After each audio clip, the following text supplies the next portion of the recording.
Hello, children. Welcome back to new quantum classes. Myself, Sanjay Kumar. Today's topic is 10th class biology MCQ special. The chapter name is life cycle, life process. In this chapter, we are going to discuss only multiple choice question, as we know that multiple choice questions are very important and scoring for all the students, and these kind of multiple choice questions are helpful to enhance your knowledge as well as your getting a lot of marks in your first term examination. For the first term examination, whole of syllabus by this video has been completed, so I will try to complete this video. तो बच्चों, सबसे पहले हम बात करते हैं questions की। Question number 1 की बात हम करेंगे, तो उसे पहले पढ़ेंगे, पढ़ने के बाद हम आपको आंसर बताएंगे, ठीक है। और एक एक ऑप्शन आपको करना है और जल्दी से कॉपी पेन लेके बैठ जाइए और चेक करिए आप अपने आप को कि मेरे बताने से पहले आपका क्वेश्चन करेक्ट होना चाहिए। Let's start. Question number 1, the green colour of plants is due to the presence of which one? Chlorophyll की वजह से होता है, ज़ीरोफिल की वजह से होता है, जेंथोफिल की वजह से होता है, कैरोटीन की वजह से होता है, स्टार्च की वजह से होता है, क्या होता है? तो तीनों ऑप्शन गलत हैं। Only option number 1 is correct. Now we have to move on. Question number 2, during respiration exchange of gases takes place. मतलब जब हम सांस लेते हैं तो एक्सचेंज ऑफ गैसेस कैसे होता है? तो मैं आपको बता दूं कि सबसे पहले हम सांस जो लेते हैं तो नॉस्ट्रल से सांस लेते हैं, वो आपका ट्रैकिया में जाता है, ट्रैकिया से आपका जाता है ब्रोंचियोल के अंदर, बी आपका हो गया, और लास्ट वन आपकी एल्वियोलीज होते हैं। और ये जो एल्वियोलीज होते हैं वो किसकी यूनिट्स होती हैं? लंग्स की यूनिट होती हैं।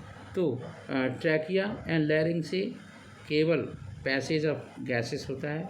एल्वियोली और थ्रोट, ये दोनों ऑप्शन गलत हैं। Alveoli of lungs is correct answer of this question. तो क्वेश्चन नंबर 2 का आंसर होगा बी ऑप्शन। Understand that. चलिए मूव करते हैं, नेक्स्ट क्वेश्चन देखते हैं। Question number 3। क्वेश्चन नंबर 3 के अंदर एक सीक्वेंस दी गई है, तो जब तक आप ये नहीं समझ जाएं कि सीक्वेंस का सेंस क्या है, तब तक आप काम बनने वाला नहीं है, ठीक है। यहाँ पर फर्स्ट सीक्वेंस पढ़ते हैं और मैं आपको तीनों सीक्वेंस को अच्छे से क्लियर करूँगा। इस सीक्वेंस में ये दिया गया है कि ग्लूकोज का जब ऑक्सीडेशन होता है साइटोप्लाज्म में, ग्लूकोज का जब ऑक्सीडेशन होता है साइटोप्लाज्म में, तो ये ग्लाइकोलाइसिस होती है। क्या होती है? ग्लाइकोलाइसिस।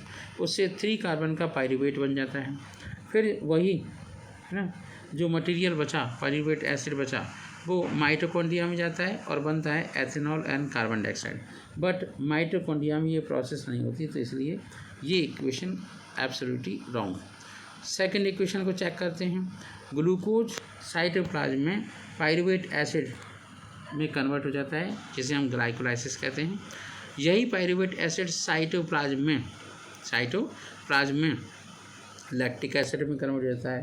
तो बेटा लैक्टिक एसिड तभी कन्वर्ट होता है जब मसल्स में एब्सेंस ऑफ ऑक्सीजन में ग्लूकोज का ऑक्सीडेशन होता है, या हम कह सकते हैं एनएरोबिक रेस्पिरेशन होता है। थर्ड वन पॉइंट को देखते हैं। थर्ड वन पॉइंट में है ग्लूकोज साइटोप्लाज्म में पाइरूवेट में होता है। तो हर एक ऑप्शन का जो फर्स्ट पार्ट है ये एकदम से परफेक्ट है, लेकिन सेकंड पार्ट में जब हम आते हैं माइटोकॉन्ड्रिया में लैक्टिक एसिड बनता है, तो बेटा माइटोकॉन्ड्रिया में लैक्टिक एसिड बिल्कुल भी नहीं बनता है। तो अब ऑप्शन बचा कौन सा? ऑप्शन बचा आपका डी। तो आंसर हो गया डी। सीक्वेंस क्या है कि ग्लूकोज साइटोप्लाज्म में पाइरूवेट एसिड में कन्वर्ट हो जाता है, यही पाइरूवेट एसिड साइटोप्लाज्म में कन्वर्ट हो जाता है, then ethanol and carbon dioxide. Understand that. हम क्वेश्चन नंबर नेक्स्ट पर मूव करते हैं, क्वेश्चन नंबर 4, ठीक है। क्वेश्चन नंबर 4 में ये बताया गया है, in which of the following vertebrate group और groups heart does not pump oxygenated blood of different part of the body. ऐसा केवल एक ही ऑप्शन में होता है, जिसे हम कहते हैं पेशीज ओनली। मतलब पेशीज में 2 चैम्बर हार्ट होता है और ऑक्सीजनेटेड ब्लड उसमें फ्लो बिल्कुल भी नहीं होता। तो क्वेश्चन नंबर 4 का आंसर है डी, ठीक है, पेशीज ओनली। हम नेक्स्ट क्वेश्चन पे मूव करते हैं। Question number 5, blood from superior vena cava है ना फ्लोज इनटू। अब देखिए, जो सुपीरियर वेना कैवा होती है और इन्फीरियर वेना कैवा होती है, सुपीरियर और इन्फीरियर वेना कैवा। ठीक है, इस सुपीरियर और इन्फीरियर वेना कैवा के अंदर क्या होता है, डीऑक्सीजनेटेड ब्लड, और वो कहाँ से आता है, through out of the body, मतलब पूरी बॉडी से वो कलेक्ट होकर के आता है।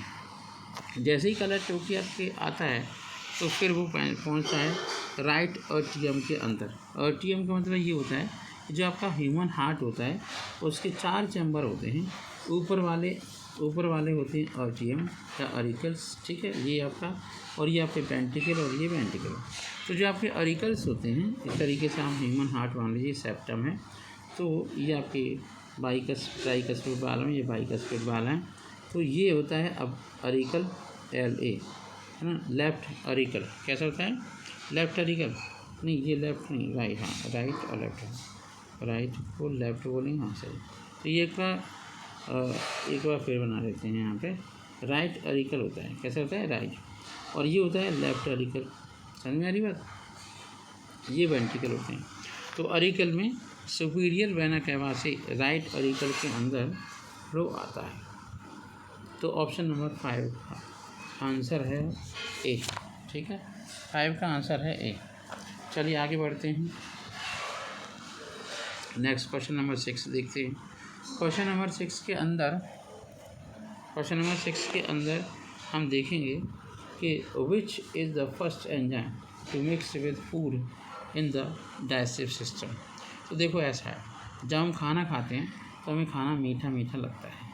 क्यों लगता है कि हमारे खाने के अंदर जो कंपोनेंट होता है, ठीक है, वो कंपोनेंट के अंदर स्टार्च तो होता ही होता है। तो उस स्टार्च पर वर्क करने वाला लार से निकलने वाला अमाइलेज होता है। क्या होता है, अमाइलेज। तो ये इसलिए बोला जाता है कि ह्यूमन बीइंग के माउथ से ही क्या होना शुरू हो जाता है, डाइजेशन। Understand that. तो क्वेश्चन नंबर 6 देख लेते हैं। अब क्वेश्चन नंबर 7। अब नेक्स्ट क्वेश्चन में देखने से पहले थोड़ा सा और इलेबोरेट करते हैं। जैसे मान लो क्वेश्चन नंबर 6 था, वो तो अमाइलेज हो गया। क्वेश्चन नंबर 7 में रहते हैं, in which part of the alimentary canal food is finally digested. तो देखो, सबसे पहले माउथ से डाइजेशन शुरू होता है, फिर स्टमक में आता है, वहाँ पेप्सिन मिलता है। पेप्सिन के बाद स्मॉलर इंटेस्टाइन आता है, वहीं पर जाकर के कंप्लीट डाइजेशन होता है। तो इस क्वेश्चन के लिए इस स्टमक है, यहाँ नहीं होता, ये गलत ऑप्शन है। माउथ कैविटी में नहीं होता, लार्ज इंटेस्टाइन में नहीं होता, स्मॉल इंटेस्टाइन के अंदर कंप्लीट डाइजेशन होता है। Understand that. हम क्वेश्चन नंबर 8 पर मूव करते हैं।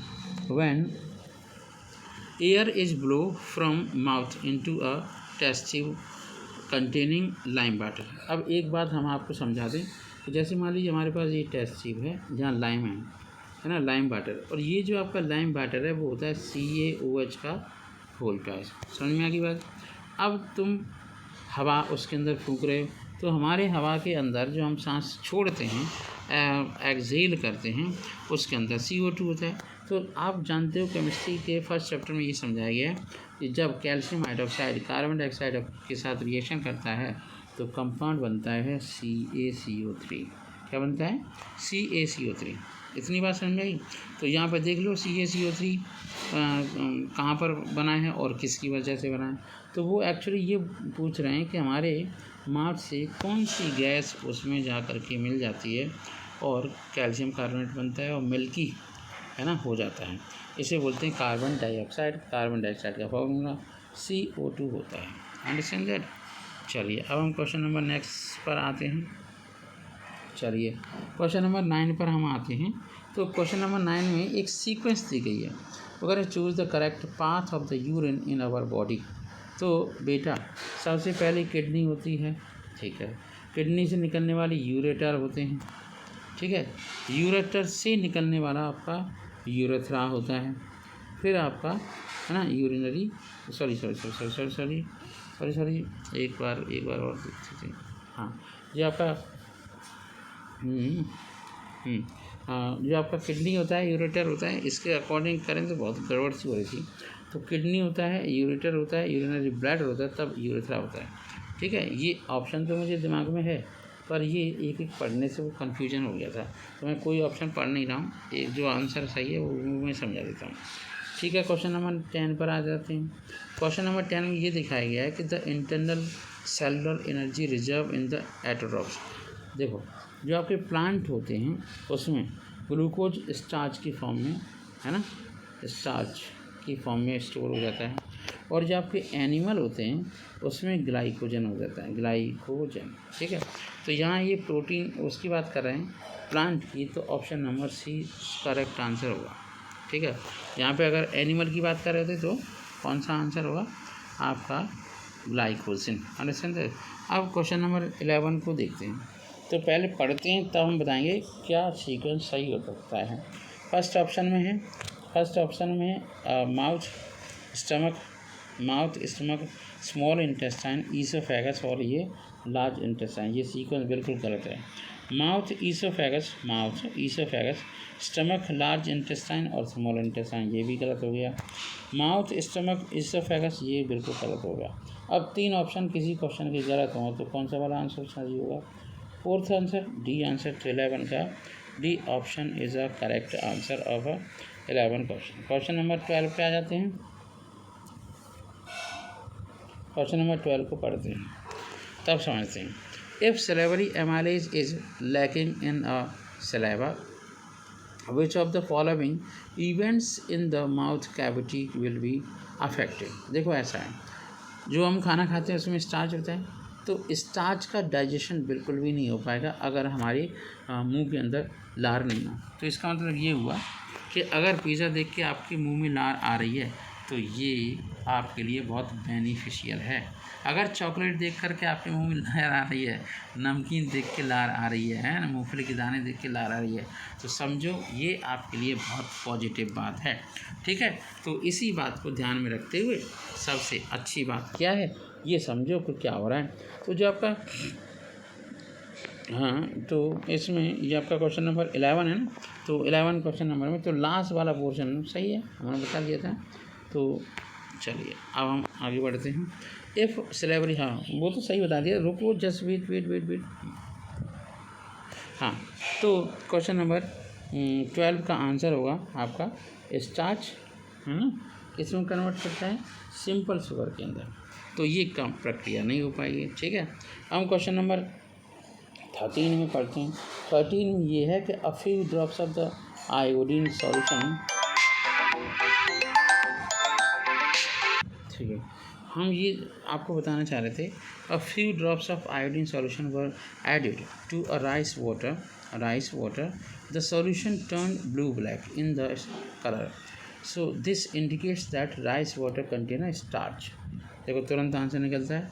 इसका मतलब ये हुआ कि जो आपका राइस होता है उसके अंदर क्या होती है, स्टार्च होती है।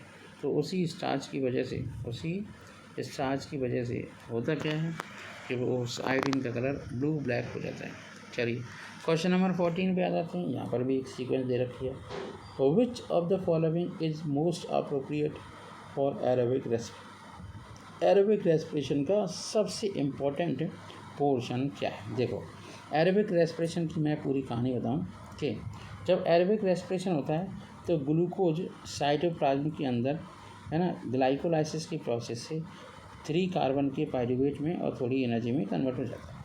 यही पायरूवेट एसिड जब माइटोकॉन्ड्रिया में जाता है तो वहाँ फाइनल प्रोडक्ट बनता है कार्बन डाइऑक्साइड, वाटर और एनर्जी। ये करेक्ट है सीक्वेंस, है ना, किसकी, एरोबिक रेस्पिरेशन की। चलिए क्वेश्चन नंबर हम नेक्स्ट पर जाते हैं। क्वेश्चन नंबर नेक्स्ट आता है 15। हम इस सेशन के अंदर 20 क्वेश्चन करेंगे और 20 क्वेश्चन करने के बाद हम नेक्स्ट वीडियो आपके लिए लेके आएंगे। तब तक के लिए रहिए तैयार नेक्स्ट वीडियो के लिए। अभी हम इस वीडियो के सारे क्वेश्चन करते हैं। सिंगल सर्कुलेशन मतलब एक बार ही ब्लड जाएगा। ठीक है, तो blood flows through a heart only once during one cycle of passage through the body is exhibited by, मतलब जो वन टाइम सर्कुलेशन है वो किस किस के द्वारा पाया जाता, किस किस के अंदर पाया जाता है। हमारी बॉडी में तो डबल सर्कुलेशन होता है। तो ये आपका हिप्पो कैंपस और एक्सोसियोटस और एनाबस इनके अंदर सिंगल सर्कुलेशन पाया जाता है। ठीक है, हम बात करते हैं क्वेश्चन नंबर 16 की। Lack of oxygen in muscles often leads to, है ना, क्रैम्प अमंग क्रिकेटर्स। दिस, है ना, रीच ड्यू टू, मतलब ये जैसे रिजल्ट ड्यू टू इसकी वजह से होता है। ये बेटा केवल एक ही बात की वजह से होता है, anaerobic respiration takes place in muscles due to anaerobic respiration lactic acid is formed. So देखते हैं किस ऑप्शन के अंदर लैक्टिक एसिड दिया हुआ है। तो वो कह रहे conversion of pyruvate into ethanol, ये नहीं है option. Non conversion of glucose to pyruvate, ये भी गलत है। Conversion of pyruvate to glucose, ये भी गलत है। ऑप्शन नंबर डी बचा, तो यही आंसर हो गया। ठीक है, ऐसे ऑप्शन को चेक करेंगे और लर्न करें। क्वेश्चन नंबर 17 की बात करते हैं। तो the opening and closing of stomatal pore depend upon, बेटा जो स्टोमेटल पोर होता है वो ये कंडीशन होती है ऐसे। ठीक है, तो ये आपकी बीन शेप की गार्ड सेल होती हैं। जब इसमें वाटर बढ़ जाता है तो ये स्वेल हो जाती हैं, और ऐसे स्वेल हो जाती है तो ये इतनी ओपनिंग बन जाती है। तो मतलब पानी अंदर आने से स्टोमेटा खुल जाते हैं, पानी बाहर जाने से स्टोमेटा बंद हो जाते हैं। तो ओवरऑल बात क्या रहेगी, गार्ड सेल की बात रहेगी, वाटर इन गार्ड सेल। तो क्वेश्चन नंबर 17 का आंसर होना चाहिए सी। ठीक है, चलिए क्वेश्चन नंबर 18 पे आते हैं। The inner lining of stomata, है ना, stomach is protected by one of the following from hydrochloric acid, choose the correct answer. ठीक है, तो ये किसके द्वारा होता है, एक और बात बताएं। इनर लाइनिंग ऑफ स्टोमेटा, है ना, sorry stomach is protected by mucus, mucus के द्वारा प्रोटेक्शन होता है। 18 में म्यूकस के द्वारा प्रोटेक्शन दिया जाता है, तो वो होता है म्यूकस। ठीक है, क्वेश्चन हम 19 पे आते हैं। इसमें है रिंग्स ऑफ कार्टिलेज, 20 क्वेश्चन पढ़ेंगे तो 20 तक ये देखते हैं। रिंग्स ऑफ कार्टिलेज थ्रोट के अंदर हो, जैसे हम सांस की नली है, हम रसगुल्ले खाएँ, कुछ भी करें, सो जाएं, है ना, कुछ भी करें, तो हमें सांस लेने में दिक्कत बिल्कुल भी नहीं आती। ठीक है, तो ये किसकी वजह से हो पाता है, रिंग्स ऑफ कार्टिलेज की वजह से। ठीक है, तो क्वेश्चन नंबर 19 का जो ऑप्शन होगा वो होगा air passage does not collapse, इसलिए लिंक्स ऑफ कार्टिलेज होते हैं। Understand that. अब हम क्वेश्चन नंबर 20 को देखते हैं। क्वेश्चन नंबर 20 देखते हैं। इस क्वेश्चन नंबर 20 के अंदर दिया हुआ है कि विच of the following organism absorbs nutrition with a होस्टोरिया, HAUSTORIA। तो जो आपका क्वेश्चन नंबर 20 है ना, उसमें क्या दिया हुआ है कि विच of the following organism absorbs nutrition with होस्टोरिया। तो ये केवल पैरासाइट के अंदर ही होता है बेटा। ठीक है, पैरासाइट में ही ये प्रोसेस होता है। ठीक, तो ये वो आपका ऑप्शन क्वेश्चन नंबर 20 का ऑप्शन हो गया सी। बच्चों आज के लिए इस वीडियो के लिए 20 क्वेश्चन सफिशेंट हैं। नेक्स्ट वीडियो में हम फिर मिलते हैं, फिर ज़्यादा से ज़्यादा क्वेश्चन लेके आते हैं। हमारा मिनिमम टारगेट रहेगा 20 का, और बाकी का हम थोड़ा सा और कोशिश करेंगे। तो अगर आप मेरे वीडियो पर नए हैं तो मेरे वीडियो को लाइक करें, सब्सक्राइब करें, और ज़्यादा से ज़्यादा लोगों में शेयर करें, अपने दोस्तों को, रिश्तेदार में। ठीक है, तो इससे हाँ एजुकेशन को अपलिफ्ट करने में बढ़ावा मिलेगा, और आने वाले टाइम में इस टाइप के बहुत सारे वीडियो मिलते रहेंगे। तब तक के लिए thank you so much, have a nice day, good luck, bye bye.